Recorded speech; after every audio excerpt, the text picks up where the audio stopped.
ओम शांति। आज 16 जनवरी 2023 की साकार मुरली। आज बाबा ने कहा, मीठे बच्चे, जितना जितना दूसरों को ज्ञान सुनाएंगे उतना तुम्हारी बुद्धि में ज्ञान रिफाइन होता जाएगा, इसलिए सर्विस जरूर करनी है। आज का प्रश्न है, बाप के पास दो प्रकार के बच्चे कौन से हैं? उन दोनों में अंतर क्या है? उत्तर, बाप के पास एक है लगे अर्थात सौतेले बच्चे और दूसरे है सगे अर्थात मोतेले बच्चे। लगे बच्चे मुख से सिर्फ बाबा मम्मा कहते, लेकिन सीमत पर पूरा नहीं चल सकते, पूरा पूरा बलिहार नहीं जाते। सगे बच्चे तो तन मन धन से पूर्ण समर्पण अर्थात ट्रस्टी होते हैं, कदम कदम सीमत पर चलते हैं। लगे बच्चे सेवा न करने के कारण चलते चलते गिर पड़ते हैं, संशय आ जाता है। सगे बच्चे पूरा निश्चय बुद्धि होते हैं। गीत है, बचपन के दिन भुला ना देना। ओम शांति। बाप बच्चों को समझाते हैं। कौन सा बाप? वास्तव में दोनों बाप है। एक रूहानी जिसको बाबा कहा जाता, दूसरा जिस्मानी जिसको दादा कहा जाता। यह तो सभी सेंटर्स के बच्चे जानते हैं कि हम बाप दादा के बच्चे हैं। रूहानी बाप शिव है, वह सभी आत्माओं का बाप और ब्रह्मा दादा है, सारे मनुष्य सिजरे का हेड। उनके तुम आकर बच्चे बने हो। उनमें भी कोई तो पक्के सगे हैं, कोई भी लगे भी हैं। मम्मा बाबा तो दोनों ही कहते हैं, परंतु लगे बलि नहीं चढ़ सकते। बलि न चढ़ने वालों को इतनी ताकत नहीं मिल सकती, अर्थात अपने बाप को तन मन धन का ट्रस्टी नहीं बना सकते। श्रेष्ठ बनने के लिए उनकी सीमत पर नहीं चल सकते। सगे बच्चों को सूक्ष्म मदद मिलती है, परंतु वो भी बहुत थोड़े हैं। वह सगे भी हैं, परंतु उनको भी अभी पक्के नहीं कहेंगे जब तक रिजल्ट नहीं निकली है। भले यहाँ रहते भी है, बहुत अच्छे हैं, सर्विस भी करते, फिर गिर भी पड़ते हैं। यह सारी बुद्धियों की बात। बाबा को भूलना नहीं है। बाबा इस भारत को बच्चों की मदद से स्वर्ग बनाते हैं।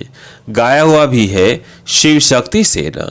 हरेक को अपने से बात करनी है। बरोबर हम शिव बाबा के एडाप्टेड चिल्ड्रेन हैं। बाप से हम स्वर्ग का वर्षा पा रहे हैं। द्वापर से लेकर हमने जो लौकिक बाप का वर्षा पाया है वह नरक का ही पाया है। दुखी होते आए हैं। भक्ति मार्ग में तो है ही अंधश्रद्धा। जब से भक्ति शुरू हुई है तब से जो जो वर्ष बीता हम नीचे उतरते आए। भक्ति भी पहले अभिविचारी थी, एक ही पूजा करते थे, उसके बदले अब अनेकों की पूजा करते आए हैं। अब यह सब बातें ऋषि मुनि साधु संत आदि नहीं जानते कि भक्ति कब शुरू होती है। शास्त्रों में भी है, ब्रह्मा का दिन और ब्रह्मा की रात। भल ब्रह्मा सरस्वती ही लक्ष्मी नारायण बनते हैं, परंतु नाम ब्रह्मा का दिया है। ब्रह्मा के साथ बच्चे भी बहुत हैं। लक्ष्मी नारायण के बच्चे तो बहुत नहीं होंगे। प्रजापिता भी उनको नहीं कहेंगे। अब नई प्रजा बन रही है। नई प्रजा होती है ब्राह्मणों की। ब्राह्मण ही अपने को ईश्वरीय संतान समझते हैं, देवता तो नहीं समझेंगे। उनको चक्र का ही पता नहीं। अभी तुम जानते हो, हम शिव बाबा के बच्चे बने हैं। उन्होंने ही हमें 84 का चक्र समझाया है। उनकी मदद से हम भारत को फिर से देवी पावन राजस्थान बना रहे हैं। यह बड़ी समझ की बात है। किसको समझाने की भी हिम्मत चाहिए। तुम हो शिव शक्ति पांडव सेना, पंडे भी हो, सबको रास्ता बताते हो। तुम्हारे बिगर रूहानी स्वीट होम का रास्ता कोई बता ना सके। वो पंडे लोग तो करके अमरनाथ पर कोई तीर्थ पर ले जाते हैं। तुम बीके तो एकदम सभी से दूर परम धाम ले जाते हो। वो जिस्मानी गाइड है, धक्के खिलाने वाले। तुम सभी को बाप के पास शांति धाम ले जाते हो। तो सदैव यह याद करना पड़े, हम भारत को फिर से देवी राजस्थान बना रहे हैं। यह तो कोई भी मानेंगे। भारत को आदि सनातन देवी देवता धर्म था। भारत सतयुग में बेहद का देवी पावन राजस्थान था, फिर पावन क्षत्रिय राजस्थान बना, फिर माया की प्रवेशता होने से आसुरी राजस्थान बन जाता है। यहाँ भी पहले राजा रानी राज्य करते थे, परंतु बिगर लाइट के ताज वाली राजाई चलती आई है। देवी राजस्थान के बाद हुआ आसुरी पतित राजस्थान। अभी तो पतित प्रजा का स्थान है, पंचायती राजस्थान।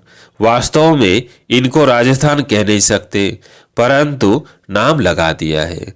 राजाई तो है नहीं, यह भी ड्रामा बना हुआ है। ये लक्ष्मी नारायण के चित्र तुमको बहुत काम आएंगे। इन पर समझाना है। भारत ऐसा डबल सिरताज था। इन लक्ष्मी नारायण का राज्य था। छोटेपन में राधे कृष्ण थे, फिर त्रेता में राम राज्य हुआ, फिर द्वापर में माया आ गई। यह तो बिल्कुल सहज है ना। भारत की हिस्ट्री ज्योग्राफी नर्सेल में समझाते हैं। द्वापर में ही फिर पावन राजा रानी लक्ष्मी नारायण के मंदिर बने। देवताएं स्वयं तो वाम मार्ग में चले गए, पतित होने लग पड़े। फिर जो पावन देवताएं होकर गए हैं उनके मंदिर बनाकर पूजा शुरू की। पतित ही पावन को माथा टेकते हैं। जब तक ब्रिटिश गवर्नमेंट का राज्य था तो राजा रानी थे। जमींदार पर राजा रानी का लक़ब अथवा टाइटल ले लेते थे। इससे उनका दरबार में मान होता था। अभी तो कोई राजा रानी नहीं है। पीछे जब आपस में लड़े हैं तब मुसलमान आदि आए हैं। अभी तुम बच्चे जानते हो। फिर से कलयुग का अंत आ गया है। विनाश सामने खड़ा है। बाप फिर से राजयोग सिखला रहे हैं, कैसे स्थापना होती है सो तो तुम जानते हो। फिर यह हिस्ट्री ज्योग्राफी मिट जाती है। फिर भक्ति में वो लोग अपनी गीता बना देते हैं। उसमें बहुत फर्क पड़ जाता है।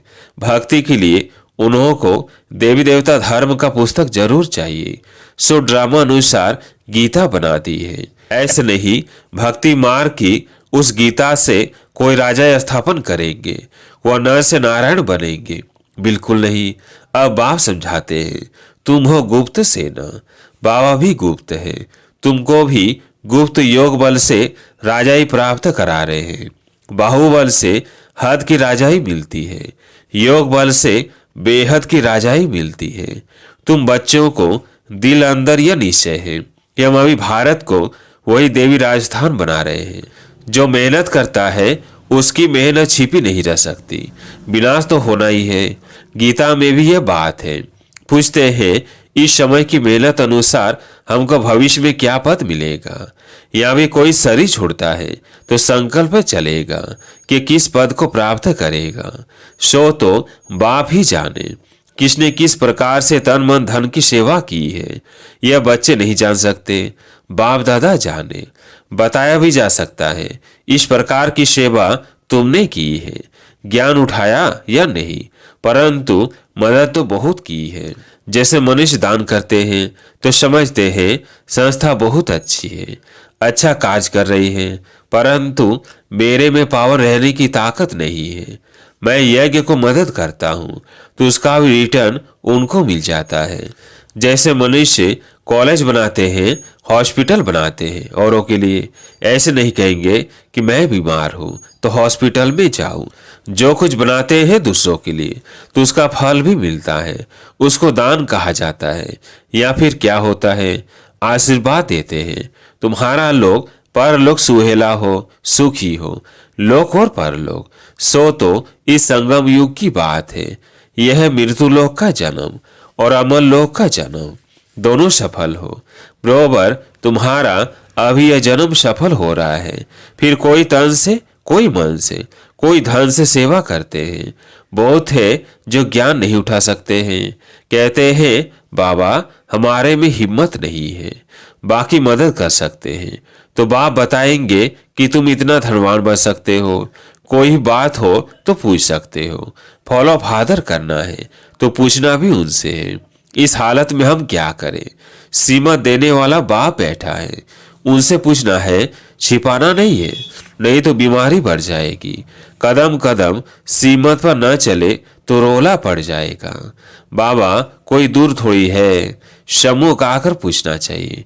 ऐसे बाप दादा के पास घड़ी घड़ी आना चाहिए। वास्तव में ऐसे मोस्ट विलवेड बाप के साथ तो इकट्ठा रहना चाहिए। साजन को चटक जाना चाहिए। वो है जिस्मानी और यह है रूहानी। इसमें चटकने की बात नहीं, यह सबको बिठा नहीं देंगे। यह ऐसी चीज है बस सामने बैठे ही रहे, सुनते ही रहे, उनकी मत पर चलते ही रहे। परंतु बाबा कहेंगे यहाँ बैठ नहीं जाना है, गंगा नदी बनो, जाओ सर्विस पर। बच्चों को ऐसा होना चाहिए जैसे मस्ताना होता है, परंतु फिर सर्विस भी तो करनी है। निश्चय बुद्धि तो एकदम लटक पड़ते हैं। बच्चे लिखते हैं फलाना बहुत अच्छा निश्चय बुद्धि है। अगर निश्चय बुद्धि है कि ईश्वर का मालिक बनाने वाला बाप आ गया है तो एक सेकंड भी मिलने बिगड़ रह न सके। बहुत ही बच्चियां हैं जो तड़पती है, फिर घर बैठे उनको साक्षात्कार होते हैं। ब्रह्मा और कृष्ण का निश्चय हो कि बाप परम धाम से हमें राजधानी देने आए हैं, तो फिर आकर बाबा से मिले। ऐसे भी आते हैं, फिर समझाया जाता है कि ज्ञान गंगा बनो, प्रजा तो बहुत चाहिए, राजधानी स्थापन हो रही है। यह चित्र समझाने लिए बहुत अच्छा है। तुम किसको भी कह सकते हो कि हम फिर से राजधानी स्थापन कर रहे हैं। विलास भी सामने खड़ा है, मरने से पहले बाप से वर्षा लेना है। सभी चाहते हैं वन ऑलमाइटी गवर्नमेंट हो, और सब मिलकर एक थोड़ी बन सकते हैं। एक राज्य था जरूर जिसका गायन भी है, सतयु का नाम बहुत वाला है, फिर से उसकी स्थापना हो रही है। कोई इन बातों को झट मानेंगे, कोई नहीं मानेंगे। 5000 वर्ष पहले लक्ष्मी नारायण का राज्य था, फिर इन राजाओं का राज्य हो गया। राजाएं भी अब पतित हो गए हैं, अब फिर पावन लक्ष्मी नारायण का राज्य होगा। तुम्हारे लिए तो समझाना बहुत ही सहज है। हम देवी राजधानी स्थापन कर रहे हैं शिव बाबा की सीमा से और उनकी मदद से। शिव बाबा से शक्ति भी मिलती है। यह नशा रहना चाहिए। तुम वरियस हो, मंदिरों में भी तुम जाकर समझा सकते हो, तो सौर की स्थापना जरूर रचयिता द्वारा ही होगी ना।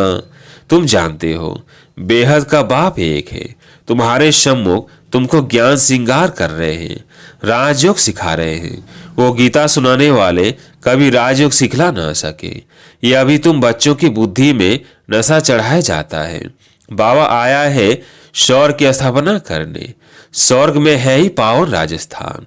मनुष्य तो लक्ष्मी नारायण के राज्य को ही भूल गए हैं।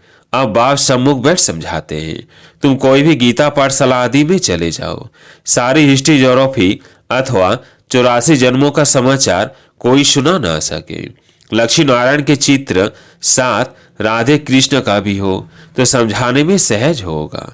यह करेक्ट चित्र, लिखत भी उनकी अच्छी हो। तुम्हारी बुद्धि में सारा चक्र याद है, साथ में चक्र को समझाने वाला भी याद है। बाकी निरंतर याद के अभ्यास में मेहनत बहुत है। निरंतर याद ऐसी पक्की हो जो अंत में कोई कीचड़ पट्टी याद ना आए। बाप को कभी भूलना नहीं है। छोटे बच्चे बाप को बहुत याद करते हैं, फिर बच्चा बहुत होता है तो धन को याद करते हैं। तुमको भी धन मिलता है जो अच्छी रीति धारण कर फिर दान करना चाहिए। पूरा फिलैंथ्रोपिस्ट बनना है। मैं समूह का आकर राजयोग सिखाता हूँ। यह गीता तो जन्म जन्मांतर पढ़ी, कुछ भी प्राप्ति नहीं हुई। यहाँ तो तुमको नर से नारायण बनाने के लिए ये शिक्षा दे रहा हूँ। वो है भक्ति मार्ग। यहाँ भी कोटों में कोई निकलेगा जो तुम्हारे देवी घराने का होगा। फिर ब्राह्मण बनने जरूर आएंगे, फिर चाहे राजा रानी बने चाहे प्रजा, उसमें भी कई तो सुनंती कथंती भागंती हो जाते हैं। जो बच्चा बन फिर फारकती देते हैं, उन पर बहुत बड़ा दंड है, कड़ी सजा है। इस समय ऐसा कोई कह नहीं सकता कि हम निरंतर याद करते हैं। अगर कोई कहे तो चार्ट लिखकर भेजे तो बाबा सब समझ जाएंगे। भारत की सेवा में ही तन मन धन लगा रहे हैं। लक्ष्मी नारायण का चित्र हमेशा पॉकेट में पड़ा हो। बच्चों को बहुत नशा होना चाहिए। सोशल वर्कर्स तुम्हारे से पूछते हैं तुम भारत की क्या सेवा कर रहे हो? बोलो हम अपने तन मन धन से भारत को देवी राजस्थान बना रहे हैं। ऐसी सेवा और कोई कर नहीं सकता। तुम जितनी सर्विस करेंगे उतनी बुद्धि रिफाइंड होती जाएगी। ऐसे ही बहुत बच्चे हैं जो ठीक रीति नहीं समझा सकते हैं तो नाम बदनाम होता है। कोई कोई में क्रोध का भूत भी है तो यह भी डिस्ट्रैक्टिव काम किया ना। उनको कहेंगे तुम अपना मुंह तो देखो, तुम लक्ष्मी या नारायण को वरने लायक बने हो। ऐसे जो आबरू अर्थात इज्जत गंवाने वाले बच्चे हैं वो क्या पद पाएंगे? वो प्यादों की लाइन में आ जाते हैं। तुम भी सेना हो ना। अच्छा, मीठे मीठे सिकिलधे बच्चों प्रति माता पिता बाप दादा का याद प्यार और गुड मॉर्निंग। रूहानी बाप की रूहानी बच्चों को नमस्ते। हम रूहानी बच्चों की रूहानी बाप दादा को याद प्यार गुड मॉर्निंग नमस्ते नमस्ते। धारणा के लिए मुख्य सार। पहला पॉइंट है, अविनाशी ज्ञान रत्नों का महादानी बनना है। तन मन धन से भारत को स्वर्ग बनाने की सेवा करनी है। दूसरा पॉइंट है, कोई भी डिस्ट्रक्टिव अर्थात विनाशकारी कार्य नहीं करना है। निरंतर याद के अभ्यास में रहना है। आज प्यारे मीठे बाबा का वरदान, एक रस और निरंतर खुशी की अनुभूति द्वारा नंबर 1 लेने वाले अखुट खजाने से संपन्न भव। एक रस और निरंतर खुशी की अनुभूति द्वारा नंबर 1 लेने वाले अखुट खजाने से संपन्न भव। नंबर 1 में आने के लिए एक रस और निरंतर खुशी की अनुभूति करते रहो। किसी भी झमेले में नहीं जाओ। झमेले में जाने से खुशी का झूला ढीला हो जाता है, फिर तेज नहीं झूल सकते। इसलिए सदा और एक रस खुशी के झूले में झूलते रहो। बाप दादा द्वारा सही बच्चों को अविनाशी, अखुट और बेहद का खजाना मिलता है, तो सदा उन खजानों की प्राप्ति में एक रस और संपन्न रहो। संगम युग की विशेषता है अनुभव। इस युग की विशेषता का लाभ उठाओ। आज का स्लोगन है, मनसा महादानी बनना है तो रूहानी स्थिति में सदा स्थित रहो। मनसा महादानी बनना है तो रूहानी स्थिति में सदा स्थित रहो। अच्छा, ओम शांति।